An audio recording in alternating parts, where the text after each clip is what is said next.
بسم الله الرحمن الرحيم إنا أنزلناه قرآنا عربيا لعلكم تعقلون اعوذ باللہ من الشیطان الرجیم بسم اللہ الرحمن الرحیم السلام علیکم ورحمۃ اللہ وبرکاتہ الحمدللہ بنعمتہ تتم الصالحات لا حول ولا قوۃ الا باللہ۔ قرآن کے موتی، آج اس میں سے ہم کریں گے پارہ نمبر 10 وَاعْلَمُوا، اور علم حاصل کرو۔ تزکیہ کے طور پر ہم اس میں آج جس ٹاپک کو ہائی لائٹ کریں گے وہ ہے بطر۔ بطر کا لفظ ہو سکتا ہے کچھ سننے والوں کے لیے نیا ہو، تو بطر کیا ہے؟ بطر وہی ہے جس کو اردو میں دکھاوا کہتے ہیں۔ سورۃ انفال کی آیت 47 میں اللہ سبحانہ تعالیٰ نے فرمایا کہ تم ان لوگوں کی طرح نہ ہو جاؤ جو اپنے گھروں سے اتراتے ہوئے، اپنی شان دکھاتے، فخر کرتے ہوئے نکلے، اور ایسا کر کے وہ اللہ تعالیٰ کے راستوں سے لوگوں کو روکتے ہیں۔ کیا پتہ چلا کہ جب اللہ سبحانہ تعالیٰ کے راستوں میں نکلتے ہوئے دکھاوا اور شان دکھانا لوگوں کو اللہ کے راستے سے روک دیتا ہے، تو پھر جب ہم خوشیوں کے نام پہ، سیلیبریشنز کے نام پہ اور زندگی میں شادی کے نام پر دکھاوا کرنے لگیں تو پھر یہ کتنوں کو دین سے روکتا ہوگا؟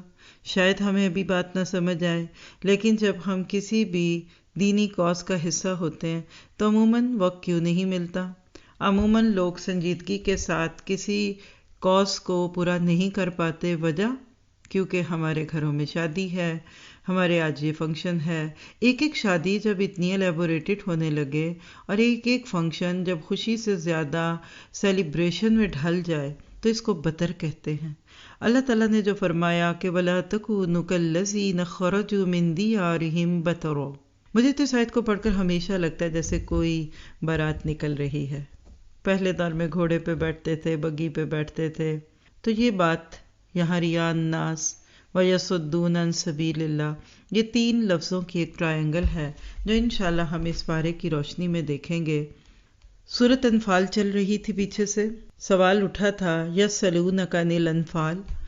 غزوہ بدر پہلی جنگ تھی جس کے بعد مال غنیمت ملا، تو سوال اٹھا کہ اس مال کا کیا کیا جائے۔ اس بات کی دلیل تھی کہ اللہ کے نبی صلی اللہ علیہ وسلم کے صحابہ جب تک کسی مسئلے میں آپ سے پوچھ نہ لیتے خود سے کوئی چیز ڈیسائیڈ نہیں کرتے تھے کہ بھئی اب یہ دشمن سے جو مال آیا جس کو وار بوٹی کہتے ہیں، پہلے دور میں اس میں ایک لوٹ مار بچ جاتی تھی، جس کی لاٹھی اس کی بھینس والی کیفیت تھی، بلکہ دشمن سے تو جیت جاتے تھے، آپس میں لڑنے لگ جاتے تھے بعد میں۔ تو اللہ تعالیٰ نے 40 آیات گزار کر 41 آیت میں اب اس سوال کا جواب دیا کہ وَاعْلَمُوا أَنَّمَا غَنِمْتُم مِّن شَيْءٍ فَأَنَّ لِلَّهِ خُمُسَهُ وَلِلرَّسُولِ وَلِذِي الْقُرْبَى وَالْيَتَامَى وَالْمَسَاكِينِ وَابْنِ السَّبِيلِ، گویا کہ یہ بتا دیا کہ ابھی مال کی باتیں نہ پوچھو، پہلے آپس کے تعلقات تو درست کرو، اللہ اور اس کے رسول کی اطاعت کرو، اس پر ایمان لاؤ۔ ماننے کی توفیق پیدا کرنے کے لیے اللہ نے ہر موقع پہ مسلمانوں کی تربیت اور اخلاق سازی کی، اور ہم پہلی 40 آیات میں دیکھ چکے پچھلے پارے میں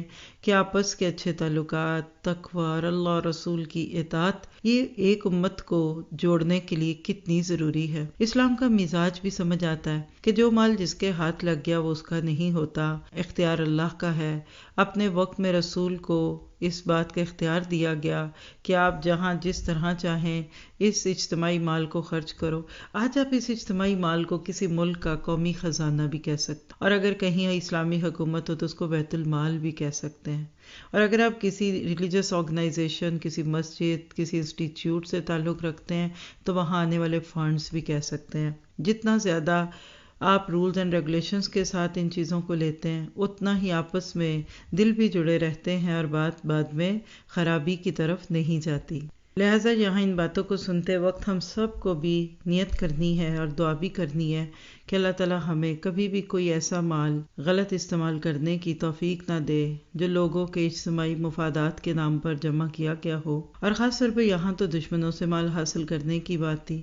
بدر کی جنگ چونکہ اچانک تھی، اللہ کے نبی اور صحابہ بالکل پہلے سے نہ ذہنی طور پہ تیار تھے نہ کچھ، اور نہ امید تھی کہ اتنی بڑی جنگ ہوگی، لیکن 313 چند گھوڑے اور چند اونٹ اللہ کے نبی کے ساتھ تھے، اور اس کے بعد اللہ نے اتنی پیاری فتح دی کہ جس کو یوم الفرقان کہتے ہیں، اپنے سے 3 گنا بڑی فوج سے لڑنا جو جدید اسلحے سے بھی لیس تھے۔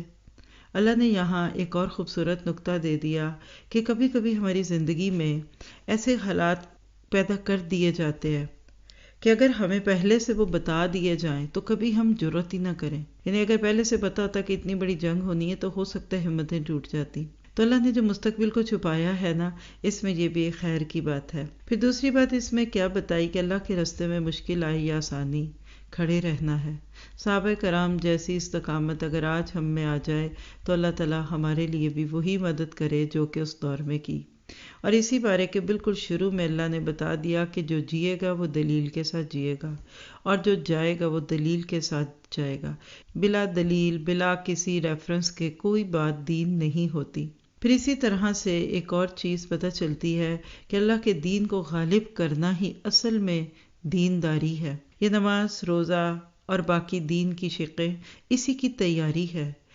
ہم رہے نہ رہے لیکن دین محمد رہے، قرآن کی عزت رہے، اور اس کے لیے مسلمانوں کو ایک بامقصد زندگی گزارنے کی دعوت ہے۔ اللہ کے راستے میں جب نکل پڑتا ہے ایک انسان، چونکہ یہاں غزوات ہیں، اس پارے کے شروع میں ہی اللہ کی مدد آنے کی 3 بڑی وجوہات بتائی گئیں۔ ایک ہے کہ انسان کے اندر جذبہ ایمان ہو، ثابت قدمی ہو اور ذکر الہی ہو۔ آج کے مسلمانوں سے یہی مطلوب ہے۔ پھر اسی طرح اطاعت الہی بھی ہو۔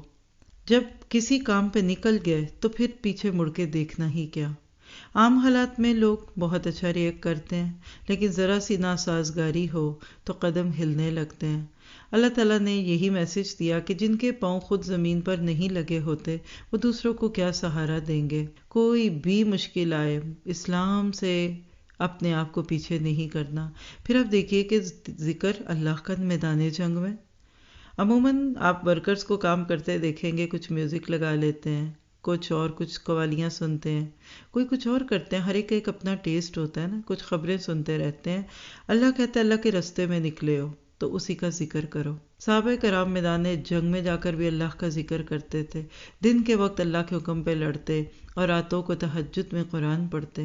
کب کلاف نام کا ایک لیڈر مسلمانوں سے کسی محاذ پہ لڑائی کے دوران رات کو یہ دیکھنے کے لیے لشکر اسلام کے قریب آتا ہے کہ راتوں کو یہ کیا کرتے ہیں۔ لشکر کے جتنا قریب ہوتا جا رہا ہے اس کو شہد کی مکھیوں کی بن بناہٹ کی آواز آتی ہے۔ غور کیا تو لشکر اسلام کا ہر سپاہی تہجد میں رب کو قرآن سنا رہا تھا۔ اتنا اس کے دل پہ رعب طاری ہوا، واپس گیا، اپنے لوگوں کو جمع کیا اور کہنے لگا ہم فرسانم بالنہار ورہبانم فی اللیل۔ وہ تو دن کے وقت گھڑ سوار ہیں، یعنی دشمن کی آنکھوں میں آنکھیں ڈال کر دیکھتے ہیں اور راتوں کے اللہ کے خوف سے رونے لگتے ہیں۔ میری یہ بالکل خواہش نہیں کہ میں ان سے لڑوں اور جیتوں، بلکہ میری تو دعا ہے کہ میرا کبھی ایسے گروہ سے واسطہ بھی نہ پڑے، اور میں تمہیں مشورہ دیتا ہوں ان کو ان کے حال پہ چھوڑ کے واپس چلو۔ یہ تھا مسلمانوں کی فتوحات کا ایک رنگ۔ آج آپ کو مجھے بھی یہی میسج دیا جا رہا ہے، جھگڑے نہ کرو، اختلاف نہ کرو، صبر کرو، ایک دوسروں کی نظروں میں نمایاں نہ ہو۔ جب تک ہم ایک امت بن کر نہیں جئیں گے ہماری طاقت نہیں بنے گی۔ ہم جب تک اپنی زندگی میں بطر، دکھاوا اور ایسی چیزوں پہ رہیں گے تو نتیجہ کیا ہوگا؟ ابو جہل کے لشکر نے مدینہ کی طرف آتے ہوئے یہ دعائیں بھی کی تھی اور خوب بطر کیا تھا۔ بڑا سا لشکر لایا، گانے بجانے والی عورتیں لے کر آیا۔ پوچھا یہ کیوں لے کے جا رہے ہو؟ کہا مسلمانوں سے لڑیں گے، فتح حاصل ہوگی، پھر جشن منائیں گے، پھر وہاں شباب اور کباب ہے اور عورتیں گانے گائیں گی۔ اللہ نے اسی بات کو بنیاد بنا کر امت مسلمہ کو بتا دیا کہ وَلَا تَكُونُوا كَالَّذِينَ خَرَجُوا مِن دِيَارِهِمْ، مت ہو جاؤ ان لوگوں کی طرح کہ جو اپنے گھروں سے نکلے تھے بطر کرتے ہوئے۔ تو آئیے ذرا تھوڑی سی بات بطر کی کرتے ہیں۔ بطر کیا ہے؟ بطر دکھاوا، ریاکاری، زیادہ سے زیادہ سامان جمع کرنے کی بے لگام خواہش، دولت کمانا اور خوب کمانا اور اس کو خرچ کرنا، یعنی خوب فلانٹ کرو، یہ زندگی کا مقصد بن جائے، اور اپنی حیثیت سے بڑھ کر زندگی گزارنے کا مرض بطر کہلاتا ہے۔ ہر وقت انسان اپنے آپ کو خوش کرنے میں لگا رہے، خود کو سوچے، اپنے ہی معیار زندگی کو پوچھنے کا نام بطر ہے۔ اور جب زندگی کا مقصد ہی معیار زندگی کو بڑھانا ہو تو جنون کی حد تک یہ دنیا انسان کے حواسوں پہ چڑھ جائے اور ہر وقت صرف رال ٹپکتی دکھے۔ سارے اشتہارات، ساری ایڈورٹیزمنٹ ایک سے ایک بڑھا چڑھا کر چیز کو پیش کرے۔ نتیجہ کیا ہوا کہ لوگ نیڈس سے اوپر اٹھ کر وانٹس پہ جینے لگے۔ ضروریات پوری ہوئیں تو خواہشات میں آ گئے، اور جب خواہشات پوری ہو گئیں تو اس کے بعد کریزینس آ گئی، اور اسی طرح سے بتر آگے بڑھتے بڑھتے پھر تفاخر اور غرور میں بدل جاتا ہے۔ میرا اس سے اونچا، اس کا مجھ سے اچھا، یہ شادی اس سے بڑھ گئی، یہ تھیم میرج، یہ گھر ایسا، اور انسان اپنے ذرائع سے زائد استعمال کرنے لگتا ہے تو کہہ سکتے ہیں آپ کہ آمدن سے زائد خرچ کر لینا بہتر ہے۔ پھر خرچ پورا نہ ہو تو قرض لے لیتے ہیں۔ دیکھا جائے تو بطر ہی سے تو کریڈٹ کارڈ کا کلچر وجود میں آیا۔ خوشیاں ایسے پوری نہیں کر سکتے تو کارڈ استعمال کر لو، پیسے بعد میں کاٹ لیں گے، اور پیسے بعد میں کاٹنے کے لیے پھر سود اور انٹرسٹ کی باتیں آ گئیں۔ نتیجہ کیا نکلا؟ برانڈڈ چیزوں کا جنون، اپنے آپ کو دوسروں سے اعلیٰ بنانے اور اپنی طرف مائل کرنے کی خواہش۔ اللہ تعالیٰ نے سورۃ طٰہٰ میں بھی یہی بات کی، وہ لوگ جو ہماری یاد سے منہ پھیر لیتے ہیں ہم ان کی زندگی ان پر تنگ کر دیتے ہیں، پھر ان کی کبھی پوری نہیں پڑتی۔ سورۃ قصص میں آتا ہے اللہ تعالیٰ نے کہا کتنی بستیاں ہم نے ہلاک کی جو اپنی معیشت پر بہت پھلتی پھولتی تھی، مگر آج وہ کدھر ہیں؟ تو سوال پیدا ہوتا ہے کہ بطر کیسے ہوتا ہے؟ آپ دیکھیے، کیا ہم خوشی نہیں منا سکتے؟ کیا ہم اچھے کپڑے نہیں پہن سکتے؟ کیا اچھی گاڑی رکھنا بطر ہے؟ تو سب کا جواب ہے نہیں، ایسی کوئی بات نہیں ہے۔ اصل بات یہ ہے کہ بطر میں خوشی خوشی نہیں رہتی، سیلیبریشن بن جاتی ہے، پکچرائزیشن بن جاتی ہے۔ آپ گھر آئے مہمانوں کو بھول کر اپنی ہی نمائش میں پڑ جاتے ہیں، یعنی آدھی آدھی رات تک کی شادیاں یہ بطر کی وجہ سے، مہنگی شادیاں بطر کی وجہ سے ہیں۔ اب دیکھیے کہ جہاں انسانی جذبات کی جگہ مادی چیزیں لے لیں تو وہاں لوگ کبھی خوش نہیں رہ سکتے، اور بطر خوشیوں میں ہی نہیں، شادی کی رسموں ہی میں نہیں، بلکہ موت کے اندر بھی آ گیا۔ لوگ یہ بھی ڈسکس کرتے ہیں کس کے مردے کو کہاں دفنایا گیا، کون بڑے قبرستان میں، کون چھوٹے میں۔ پھر آپ دیکھیے کہ بچپن سے ہی بچے کو آپ برانڈڈ چیزیں لے کر دیتے ہیں، قیمتی موبائل، پینسل باکس، وہ اتنا حساس ہو جاتا ہے کہ اس کو لگتا ہے کہ زندگی شاید انہی چیزوں کا نام ہے، اور پھر وقت گزرتے دیر نہیں لگتی بطر تحفوں کے طور پہ بھی نظر آتا ہے۔ لوگ یہ تک نوٹ کرتے ہیں کہ یہ کہاں سے خریدا، برانڈڈ ہے، عام دکان کا ہے۔ بعض لوگ قیمت والا کارڈ نہیں اتارتے تاکہ بتا سکیں کتنے کا خریدا ہے۔ تو جب زندگی کا مقصد ہی خریدنا اور دکھانا ہو جائے تو سمجھ لیجئے کہ وہ قوم بطر کا شکار ہو گئی۔ پھر دعوتوں کے نام پر بطر، اتنی ڈشز، اتنی سیلیبریشن، اور پھر اتنا اس کو ڈیکور کرنا، برتن ایسے، ٹیشو پیپرز ایسے، کوئی کھائے نہ کھائے دکھانے کے لیے۔ ہو سکتا ہے کہ سننے والوں کے ذہن میں آئے کہ کیا پھر ہم اچھا پہن نہیں سکتے، اچھا اوڑھ نہیں سکتے؟ تو 3 لفظ لکھیے: آرائش، زیبائش اور نمائش۔ آرائش کیا ہے؟ آپ کو کپڑے پہننے ہیں، اچھے رنگوں کے بنائیے، اچھا جوتا لے لیجئے، گھر میں کرٹن لگانے ہیں تو اچھے بنا لیجئے۔ زیبائش کیا ہے کہ اس کے اوپر پھر مزید کچھ سجا لے، یعنی کپڑوں پہ کوئی ڈوری، لیس، موتی لگا لے، پردوں پہ کچھ آپ فریل لگا لے۔ نمائش منع ہے، یعنی آپ اپنے لیے پہنیے، اپنے لیے اچھا بنائیے، دوسرے دیکھ لیں، اٹس فائن، کانشیس نہیں ہونا چاہیے، کیونکہ اللہ کے نبی کی بہت بڑی وعید ہے ان لوگوں کے لیے جو دوسروں کو دکھانے کے لیے، اور بلکہ آج تو میں کہوں گی جلانے کے لیے پہنتے ہیں، اور اسی طرح سے دوسری چیزیں۔ تو آئیے اب کچھ نقصانات دیکھتے ہیں۔ نقصان کیا ہوتا ہے؟ پہلا نقصان بطر کا جو مجھے سمجھ آتا ہے کہ لوگوں کے اندر ایک بھیڑ چال شروع ہو جاتی ہے، شیپ مینٹیلٹی۔ ہر بندہ دوسرے کے پیچھے جا رہا ہوتا ہے۔ دوسرا یہ کہ جتنا بھی کما لیں پوری نہیں پڑتی۔ تیسری بات یہ کہ معاشرے اور زندگی کا سکون بالکل ختم ہو جاتا ہے۔ اور چوتھی بات یہ ہے کہ رشتوں میں بگاڑ پیدا ہو جاتا ہے۔ اگلی بات یہ ہے کہ بطر کے ساتھ زندگی میں محنت اور تگ و دو بڑھ جاتی ہے، کیونکہ جو بندہ اپنی قوت سے زیادہ کام کرے گا وہ تھوڑی ہی دیر میں تھک جائے گا۔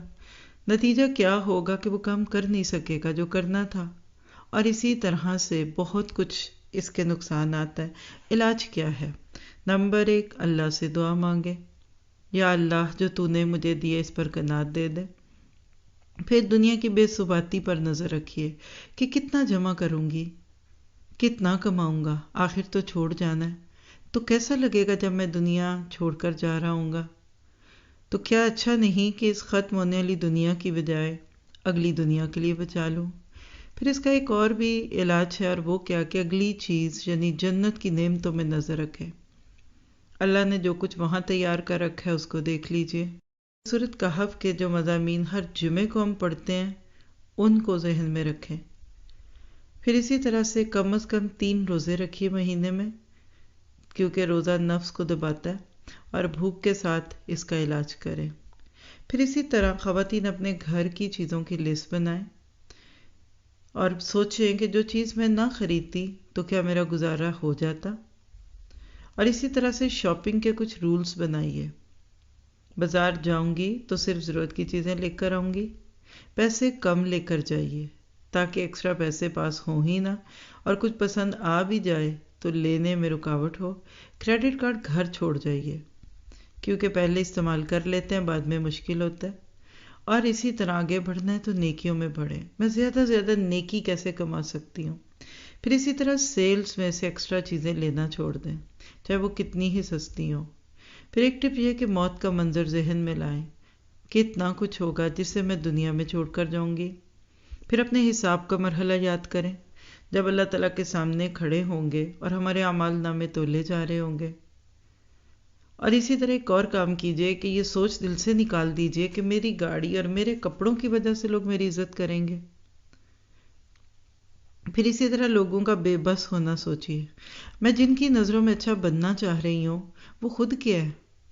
وہ تو بیچارے خود اپنے بھی اوپر کوئی اختیار نہیں رکھتے۔ اچھا اگر یہ سارے میری تعریف کر بھی دیں گے تو ان کی کیا اہمیت ہے؟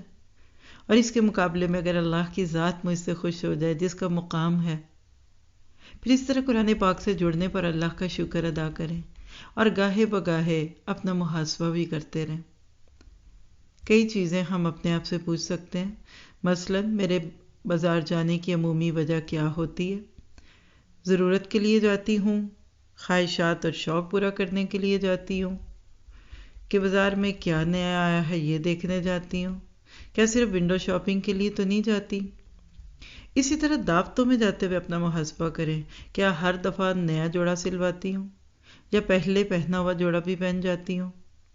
پھر تیسرا نقطہ اپنا دعوتوں کی وجہ کیا ہوتی ہے؟ عموماً جب میں دوسروں کی دعوت کرتی ہوں تو نیت کیا ہوتی ہے؟ کیا لوگوں کو کھانا کھلاؤں تاکہ اللہ کی رضا حاصل ہو؟ دکھاوے کے لیے کھلاتی ہوں تاکہ لوگ کہیں کتنی اچھی دعوت تھی، کتنی ڈشز بنائیں؟ اپنی تعریف سننے کے لیے کھلاتی ہوں یا پھر بدلے کے لیے کھلاتی ہوں کہ آج میں نے کھلایا تو کل کوئی مجھے بھی کھلائے؟ اسی طرح جب آپ کسی کو تحفہ دیں یا لیں تو سوچئے کیا میں اس کا خلوص دیکھتی ہوں یا اس کی قیمت دیکھتی ہوں؟ پسند نہ آنے پر اس کو کیا بتاتی ہوں کہ مجھے ایسا ویسا تحفہ دیا؟ پھر ایک سوال کریڈٹ کارڈ سے متعلق خود سے کیجئے کہ کیا میں اپنی استطاعت سے بڑھ کر تو خرچ نہیں کرتی؟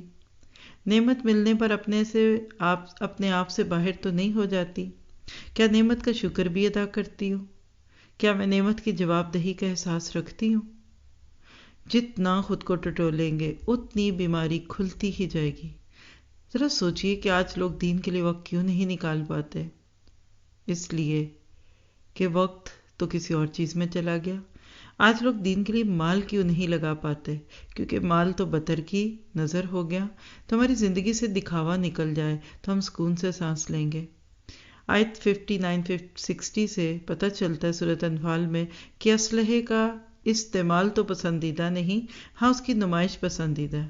تو اگر آپ کہیں کہ اسلحے کا بطر جائز ہے کیونکہ اس سے دشمن کے دل پہ رعب ہوتا ہے، آپ 23 مارچ کو پریڈ دیکھتے ہیں، 14 اگست کو کوئی پریڈ ہوتی ہے تو وہ ایک قسم کا اظہار ہوتا ہے، اس میں کوئی قباحت نہیں ہے۔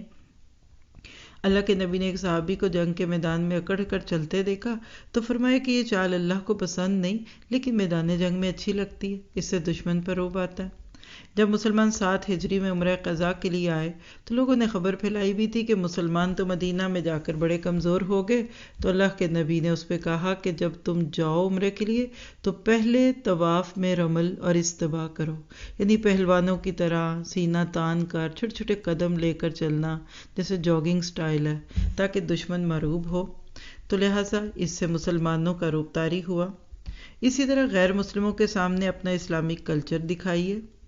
اور اسی طرح سے اب دیکھتے ہیں کہ یہ جو 2 جنگیں ہیں نا، سورۃ انفال کے اندر غزوہ بدر کا ذکر ہے، اور اسی پارے کے اندر آخری حصہ جو ہے وہ سورۃ توبہ کا ہے، جس میں غزوہ تبوک ہے۔ اگر بدر جنگ پہلی جنگ تھی تو توبہ آپ کی حیات مبارکہ کی آخری جنگ تھی، یعنی ایک پہلے دور کی اور ایک آخری دور کی۔ پوری سیرہ کو پڑھیے، سیرت پڑھے بغیر تو آپ اور میں قرآن سمجھ ہی نہیں سکتے۔ 13 سال مکہ میں رہے، خانہ کعبہ بتوں سے بھرا ہوا تھا، لوگ اپنے طریقوں کے مطابق برہنہ ہو کر بھی طواف کرتے تھے۔ حج کے اندر اپنے سارے باطل طریقے پورے کرتے رہے، آپ نے کسی کو نہیں چھیڑا، کیونکہ اس وقت ابھی پاور نہیں تھی، ابھی اتھارٹی نہیں تھی۔ اسلام کبھی بھی چڑو خطی نہیں پسند کرتا، آ بیل مجھے مار نہیں کرتا، تیاری کے بغیر کام نہیں کرنے کا حکم دیتا۔ خیر، مکہ سے مدینہ آئے، ہجرت کے 8 سال گزر گئے، کسی کو نہیں چھیڑا۔ ہاں، جب مکہ فتح ہوتا ہے سن 8 ہجری میں، اب 9 سال میں حکم آیا کہ اب اور مزید 4 ماہ کی مہلت دے دو اور ان سے کہہ دو کہ آؤ مسجدوں میں بیٹھو، اسلام سیکھو، اگر اسلام اچھا لگتا ہے تو تم ہمارے بھائی ہو، اور اگر نہیں تو پھر اس کے بعد جہاں آنا۔ دیکھیے، ہم مسلمان بھی اپنا دین نہیں سمجھ سکتے جب تک ہم قرآن اور سیرت کو نہیں پڑھتے۔ اسلام کا مزاج بتایا جا رہا ہے، گناہ گار کو بھی مہلت دو، پہلے سے فتوے دینے نہ شروع کر دو، یہ حلال یہ حرام۔ ہمارے رویوں سے بہت سارے لوگ گھبرا جاتے ہیں اور دین سے دور ہونے لگتے ہیں۔ تو اللہ کا کلام سنیے، یہ دلوں کی دوا ہے۔ دلوں میں کوئی بھی بیماری ہو، وہ نفاق ہو، فسق ہو، کفر ہو، سب کا علاج اس کتاب میں ہے۔ پھر آپ سورۃ توبہ کے آیت 23 24 میں ان چیزوں کی لسٹ دیکھتے ہیں جو انسان کو قربانیوں سے روکتی ہیں۔ کمزور پہلو، اٹس مائی ویک پوائنٹ، ان کی محبتوں نے اللہ کی محبت سے زیادہ جگہ لے لی۔ اللہ تعالیٰ کہتے ہیں، آؤ دیکھو، ہم سب کی زندگی میں 2 تقاضے ہر وقت چلتے ہیں، ایک دین کا اور ایک دنیا کا۔ جو دین کے تقاضے پورے کرے گا وہ اللہ اور اس کے رسول کے بتائے ہوئے رستوں پہ چلے گا، اور دوسرے تقاضے جو دنیا میں کبھی رشتوں کے نام پہ، کبھی خاندان، کبھی برادری کے نام پہ، اس کو راضی کرو، اس کو راضی کرو۔ تو یاد رکھیں، سب کے حقوق تو دینے ہیں، اس میں تو کوئی شک نہیں، لیکن اللہ کا حق بندوں کو نہیں دینا کہ پھر ان کو راضی کرنے میں اللہ کو ناراض کرنے لگ جائیں۔ کبھی جاب وجہ بنتی ہے، کبھی بزنس بن جائے، کبھی گھر میں دل اٹکا ہوتا ہے۔ سوچئے، میری نمازیں عموماً کیوں جاتی ہیں؟ کیا میں اپنے رشتہ داروں کو راضی کرتے ہوئے اللہ کو ناراض تو نہیں کرتی؟ اور بدر کا ایک تحفہ ہے کہ بعض دفعہ زبان حال سے انسان کہہ رہا ہوتا ہے کہ خوشی میں نہیں اللہ کو ناراض کرنا تو کب کروں گی؟ پہلے بیٹے کی شادی ہے تو اللہ کو نہ ناراض کروں، اور یہ آخری بچے کی شادی ہے تو اب کیا ہے؟ بعض دفعہ خوشیوں کے نام پہ ہم بتر کرتے کرتے ایسا ماحول بنا لیتے ہیں کہ فرشتے وہاں داخل ہی نہیں ہوتے، اور ہم ایسا رویہ رکھتے ہیں کہ اب خوشی والے موقع پہ اللہ اور اس کے رسول کی کیا جگہ ہوگی، ان کی کیا ضرورت ہے، ان کو تو کسی دکھ اور تکلیف کے وقت پہ بلائیں گے۔ اور جتنا ہم ان چیزوں میں پڑھتے ہیں، ہمارے پاس وقت اور مال نہیں بچتا دوسری چیزوں کے لیے۔ پھر آیت 25-26 میں غزوہ حنین کا ذکر ہے سورۃ توبہ کی۔ یہ واحد جنگ تھی جس میں مسلمانوں کی تعداد زیادہ تھی، تقریباً 12,000 کے قریب، تو مسلمانوں میں فخر آ گیا، اور فخر کا اگلا درجہ بطر ہوتا ہے۔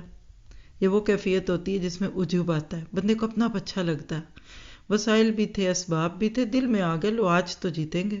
اللہ نے وہیں ایک جھٹکا دیا کہ نہیں جیتو گے، تم سوچتے ہو کل 313 تھے آج 12,000 ہو گئے ہو۔ نہیں، اللہ چاہتا ہے کہ بندے کے اندر عاجزی رہے، اپنا سینہ نہیں تھپ تھپانا چاہیے، اور وہی ہوا، جھٹکا پڑ گیا۔ ایسے وقت پہ اللہ تعالیٰ نے مسلمان کو جھنجھوڑ کے دکھا دیا کہ یہ کہا کرو کہ وما توفیق الا باللہ، اور لا حول ولا قوت الا باللہ۔ پھر اسی طرح سورۃ توبہ 36 میں مشرکین کے ایک بدعت نسی کا ذکر ہے. جب دل چاہتا کیلنڈر بدلتے، یہ ایسے جیسے جنوری کے بعد فروری کی بجائے کہتے اب مارچ آ گیا، اس سال مارچ کے بعد اپریل نہیں جون آ گیا، اور جون کو لے جاتے آگے پیچھے. یہ اپنے کچھ فوائد کی خاطر کرتے تھے تاکہ حج ہمیشہ سردیوں میں رہے اور زیادہ لوگ آئیں اور ہم پھر اپنی چیزیں بیچ سکیں. تو بہرحال سورت کے آخر تک آیت 38 سے لے کر سورت کے آخر تک غزوہ تبوک ہے. کیا خوبصورت وہ سٹوریز ہیں جو آپ غزوہ تبوک کی سیرہ میں پڑھتے ہیں. کیا وہ وقت تھا، مسلمانوں کے لیے آزمائش بھی تھی. اور آج ہماری زندگی میں تو کوئی تبوک نہیں ہے، ہم تو اپنی بڑی پرآسائش زندگیاں گزار رہے ہیں، لیکن اس دین کی قدر تو اس کو ہوگی جس نے نبی کے ساتھ اتنی مشکلات سہی. کیسے اللہ کے نبی کے ساتھ چلے. صرف خبر مل گئی 10 ہجری میں کہ غیر مسلم حکمران جو اس وقت کی ایک سپر پاور تھی وہ مسلمانوں پر حملے کی تیاریاں کر رہا ہے. ہیرکلس کہہ لیجئے انگلش میں. اب ایک چھوٹا سا مسلمان ملک ہے جس کو بھی آزاد ہوئے 10 سال بھی نہیں ہوئے، اور خبریں مل رہی ہیں کہ دنیا کی سپر پاور آ کر دوسروں سے کو ساتھ لے کر حملہ کر رہی ہے. ایک وقت تھا ڈر جاتے، تھریٹ محسوس کرتے. دوسرا یہ تھا اللہ کے نبی نے کہا وہ نہیں آئیں گے، ہم چلتے ہیں. اور پھر ایسی تیاریاں کی کہ ہرقل کو آنے کی ضرورت نہ ہوئی، کیونکہ اس کو پتا تھا اللہ کے نبی رسول ہے اور رسول کے مقابلے میں جو آتا ہے وہ ہارتا ہے. تو وہ وقت کھڑی فصلیں، سخت گرمی، پورے سال کی محنت پانے کا وقت تھا، خشک سالی، اور سب سے بڑی بات 1 مہینے کی مسافت. کوئی گاڑیاں تھوڑی تھی وہاں، کوئی جہاز اور ہیلی کاپٹرز تھوڑی تھے. آج بھی اب یہ فاصلہ دیکھیے تو کتنا ہے. ایک اونٹ 18 لوگوں کے حصے میں آتا تھا. 17 لوگ چلتے، پھر پہلے کی باری آتی. ایک کھجور پورے دن میں ہوتی، چوس چوس کے اس کی گٹھلی تک کھا جاتے. کہا اس سے کیا بنتا تھا، کہا یہ اس دن پتا چلا جب وہ بھی نہ رہی. جب ایسی مشکلات آئیں گی نا تو لوگوں کا نفاق کھلے گا. نفاق ایک اس کیڑے کی طرح جو عام حالات میں نظر نہیں آتا، یہ مشکل میں نکلتا ہے. نبی کے دور کے اندر ایسے لوگ نمازیں بھی پڑھتے تھے، روزے بھی رکھتے تھے، حج بھی ادا کرتے تھے، زکوٰۃ بھی دیتے تھے، لیکن دل میں اللہ کے نبی کی وہ محبت نہیں تھی کہ جو آپ کے مشن کے راستے کے ساتھی، آپ کے مشن کے ساتھی بنتے. تو اللہ نے اس جنگ کے اینڈ پہ ان کو بھی کھول کے رکھ دیا. پھر آیت 40 میں ہجرت کی راتیں ہیں. ابو بکر نے آپ کے ساتھ جو غار ثور میں 3 راتیں بسر کی. ایک موقع پہ عائشہ صدیقہ نے بڑے لاڈ سے اپنے پیارے شوہر اور نبی محمد صلی اللہ علیہ وسلم سے پوچھا. رات کا وقت تھا، حضرت عائشہ نے کھلے آسمان پہ ستارے دیکھے. کہنے لگی کوئی ایسا بھی ہے جس کی نیکیاں آسمان کے ستاروں جتنی ہو. اچھا آج کوئی ہوتی ہے بیوی کہتی کسی کے ڈالرز اتنے ہیں، کسی کے پاؤنڈز ہیں. اس دور میں لوگوں کے ذہن پہ نیکی سوار تھی. انہوں نے بھی پوچھا. آپ نے فرمایا ہاں ایک شخص ہے. کہا کون؟ کہا عمر فاروق. عائشہ رضی اللہ عنہ کا دل بجھ گیا. کہنے لگی میں تو سوچ رہی تھی آپ میرے باپ ابو بکر کا نام لیں گے. اس پہ آپ نے فرمایا کہ عائشہ ابو بکر کی نیکیوں کی بات کرتی ہو. ابو بکر کی تو ان 3 راتوں کی نیکیاں جو انہوں نے میرے ساتھ غار میں گزاری عمر کی ساری زندگیوں پہ بھاری ہیں. تو یاد رکھیے نیکی ایک ہی ہوتی ہے، حالات اس کی قیمت بدل دیتے ہیں. ڈالر ایک ہی ہوتا ہے لیکن مختلف حالات میں اس کی اہمیت بدل جاتی ہے. جب آپ کی جیب میں کئی $100 ہیں تو آپ کو $1 بڑا معمولی لگتا ہے، اور کبھی صرف $1 سے بس کا ٹکٹ لینا ہو تو اس دن $1 بہت بڑا لگتا ہے. تو ضرورت ہے کہ ہم سب اس وقت رمضان کی ان گھڑیوں میں، نیکیوں کے اس موسم میں نیتیں کریں. ہم نے اس قرآن کو سیکھنا ہے. آپ دیکھیں گے کہ جو ہی آپ نیت کریں گے اللہ تعالیٰ آپ کے لیے راستے بنا دے گا. ایک سے ایک چلتے جائیے، آگے جائیے. کروڑ پتی بننا ہے تو نیکیوں میں بنیے، لاکھ پتی بننا ہے تو گڈ ڈیڈز میں بنیے. کبھی سست نہ ہو، کبھی نہ تھکیں، اور اپنی نیکی کبھی کسی دوسرے کو نہ دیں. وہ وقت چلا گیا، ابو بکر، عمر، عثمان، علی رضی اللہ عنہم اجمعین اور بعد والے چلے گئے، لیکن آج تک ان کی نیکیاں موجود ہیں. لیکن جن کے دلوں میں دوغلا پن تھا آج بھی قرآن پڑھتے ہیں تو ان کی باتیں سن کر دل بوجھل ہوتا ہے. اللہ تعالیٰ سے دعا ہے کہ ہمیں بغیر کسی بڑی آزمائش میں ڈالے اپنی اصلاح کی توفیق عطا فرما، ہماری زندگیوں کو ایک بڑا مقصد دے. اور عبداللہ بن ابی جس کا غزوہ تبوک کے فوراً بعد انتقال ہوا، اللہ کے نبی صلی اللہ علیہ وسلم کے جنازہ پڑھنے اور آپ کے کرتے میں دفن ہونے کے باوجود بھی اللہ اس کے بارے میں جو کہتا ہے وہ آپ اس صورت میں بھی پڑھتے ہیں اور حدیث سے بھی پتہ چلتا ہے. تو اللہ تعالیٰ ہمارے دلوں کا کھوٹ نکال دے اور ہمیں ان لوگوں میں شامل کر لے کہ جن کے پاس اسباب نہیں بھی ہیں. بالکل پارے کے اینڈ پہ آیت 86 اور آنورڈ وہ لوگ جو سواریاں نہ ہونے کی وجہ سے روتے ہوئے واپس چلے گئے کہ اللہ ہم کیا کریں، ہمیں جانا ہے. تو آج تو ہم کبھی اس پہ سوچتے بھی نہیں ہیں. ہم تو مسجد میں چلے جائیں نماز کے لیے تو یہ بھی بہت بڑی بات ہے. آنے والے لوگ تو شاید مسجد کی نماز کو بھی ایکسٹریمزم کہنے لگیں گے. تو بطر کھانے پینے اور ہر چیز کا ناپسندیدہ ہے. اللہ تعالیٰ آپ کو مجھے اپنا محاسبہ کرنے والا بنائے. سبحانک اللہم و بحمدک اشہد ان لا الہ الا انت استغفرک و اتوب الیک. السلام علیکم و رحمۃ اللہ وبرکاتہ.